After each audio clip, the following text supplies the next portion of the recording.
Hey there, guys. Topic for today: reps in the tank versus training to failure. Before I go on, just note that this video is just a loop of 3 sets of 8 of bench press that I did on Monday at 180 kilos. For me personally, I've found training to failure to be one of the worst things. Having said that, 1 set in a training session per movement, not too bad, but I try and avoid it at all costs. Um, you probably hear a lot of bodybuilders, they go on about, really pushing it, getting that last rep out and the rest of it. Bodybuilding and powerlifting are very, very different in that regard.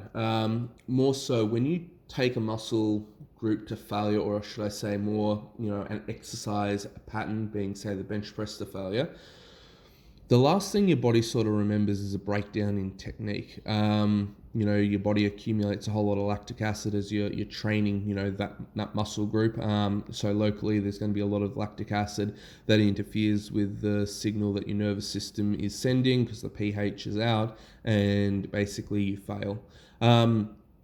Lactic acid, there are some studies suggesting that there is a correlation between lactic acid buildup and growth of muscle tissue afterwards. But then there's also other studies, that sort of conflict. Look, I probably think there is a bit of a mechanism in terms of lactic acid plus, the pump as well, stretching the muscle fascia to allow for more muscle growth in terms of bodybuilding. But from a powerlifting standpoint, the more you interfere and break down your movement pattern, the harder it is to really become efficient at it. And the other thing is when you start to take a lot of movements to failure, one, it's very stressful on the body. So, you're going to have higher cortisol levels as well. And then, that's another thing you need to recover from as well. But you've got to remember a lot of the pro bodybuilders and the rest of it, they're taking many other additional supplements that, affect how cortisol, works within the body, their total anabolic state. Their nutrition and the amount that they eat is generally far, far superior to what any of us are doing as well. So from a recovery standpoint as well, you got to remember leaving some reserves is also what your body's going to use to help kickstart, the recovery process. If you did say, for instance, 10 sets to failure on chest, I mean, you're going to have made such an inroad into your recovery, and it's going to be really quite difficult to recover from. I'm not saying that you can't, but I definitely wouldn't be able to do 10 sets to failure on chest and recover, 4 or 5 days later. It just does not work for me. Typically, I limit my training volume on the bench press to 4 sets. Now, my comp prep, that's finished. I'm now in the off season, so it's a little bit more bodybuilding based. But to give you an example, like I'm doing 4 sets of bench press, and they're quality, sets. I'm having 5 to 7 minute breaks between, the sets that I'm doing, and that's to basically allow the body to dissipate as much lactic acid as possible, so I get as many quality reps in. Same time, I don't really want my movement pattern to break down too much. Originally on Monday I was going to do 4 sets, but I capped it at 3 because I'm still recovering from the virus. And again, I want to make sure I got energy reserves to help with recovery. Now, after the bench press, I went and did 4 sets of overhead press, followed by 4 sets of light, keyword light, dumbbell bench press. And again, this was just to pump a whole lot of blood into the tissue to help a little bit with recovery. I did, the 4 sets of 10, but I could have done, 15, 20 reps with the weight that I used. But I kept the break times at 2 minutes. It was just to pump a whole lot of blood in. From there, I then went and did some triceps, again, 4 sets of this time it was 12 to 15 reps. And then I did some rear delt flies and lateral shoulder raises, keeping the reps in the 12 to 15 mark, making sure that I always had, 2 or so reps left in the tank.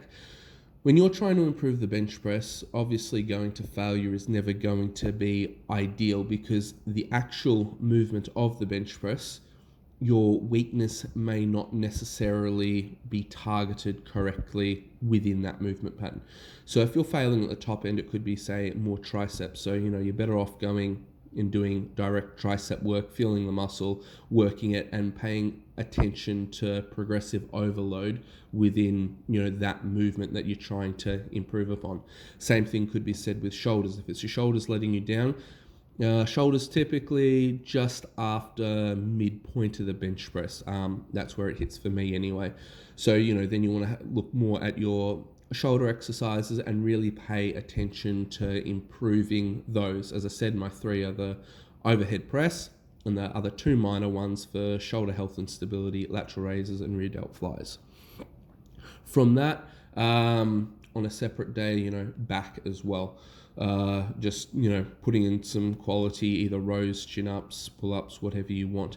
But again, the goal is to save reps in the tank to help with recovery, because if you're training, you know, a full body split and you're depleting energy on every single exercise, every single movement, that is a lot of tax on your body to recover and repair from.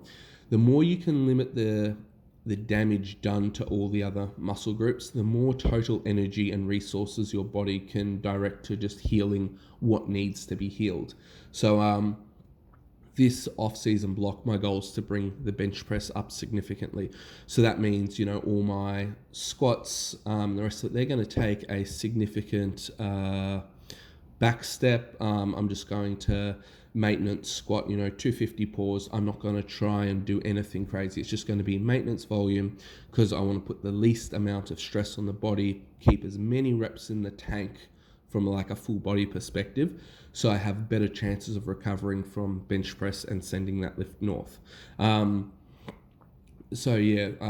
think also, you know, repetitively training to failure over time. A lot of people get stuck with numbers, and then it becomes like a mental game. You know, they say they got to plateau at, you know, they're stuck at like 135 kilos on bench press, and they've been stuck there for months and months and months. And then normally you see them try even harder. You know, they put more volume, they increase the sets and reps across everything, and then they get frustrated because they temporarily become weaker, because, you know, they've put more of a physical demand on the body to recover from. Sometimes something as simple as changing your program, cutting the amount of volume, replacing a few different exercises will give you enough stimulus to, hey, you know, your muscles go, this is a change of movement, I need to get stronger and adapt to this. The total volume on the body is far, far less, and I got a better chance of recovering, and you make progress that way. And then, you know, for a lot of you guys working towards 3 plates on the bench press, you know, make sure that your training is on point and you're doing enough to, you know, grow. But at the end of the workout or training session, you should feel like you've worked out well or trained well. You shouldn't feel absolutely dead. Chances are, if you are feeling that way, you're going to have a very hard time to, like, recovery wise. So that's just my take on it. Hit like and subscribe, and have a great day wherever you are.